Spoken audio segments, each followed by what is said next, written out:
I don't want to always be a narrative, and I don't want to tell a story with a period on it. I'd rather have a story with a question mark.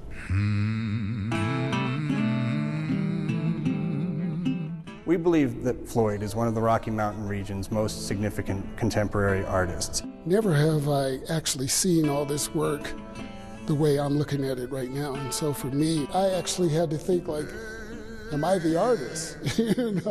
Because when I see it like I see, in totality, it was overwhelming even for me, and I did the work. He finds the right media to draw us to the work and tease out some of those things that we might not have thought of before we walked in the room.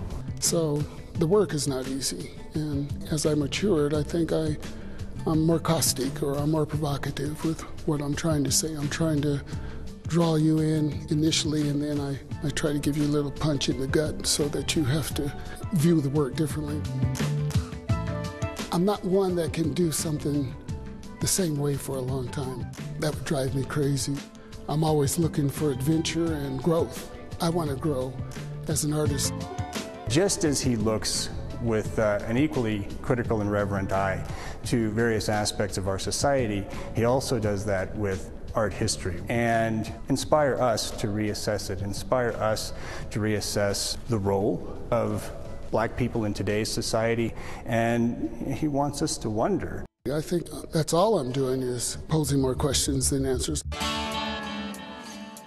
I'm trying to convey things that are important to me and hoping that there's a common denominator of other people feeling the same things. When you conceptualize something, it's so personal, and then once it gets out there, everybody else is bringing their own baggage to the work. But there has to be some common denominators of that, and I think that's what I'm trying to be, the voice for the underdog. In the Endangered series, you see that posed as a question to us.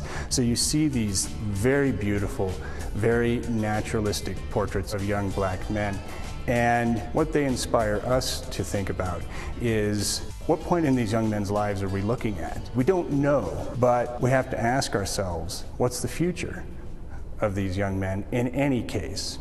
I think there's some humor in the Universal Bunnies. I think there's humor in some of the Delta pieces, because basically I'm conveying that lifestyle, which is pretty light when you really get into it, listening to the music, being transported, hearing those stories from those old guys, smoking little brown cigarettes with them. They have stories, and a lot of those stories are humorous. And a lot of the stuff, there's inside jokes for Black people that maybe other people might not even understand, but it's just something that culturally has been embedded in us for a long time, and I bring out little things that are funny to us. This is a 40-plus year retrospective, and one of the things that brought me to Floyd's work and kept me coming back to it was that he, as an artist, is able to create this beautiful balance between the most elegant representations and the most challenging ones. You're drawn into the work via this absolute beauty and elegance.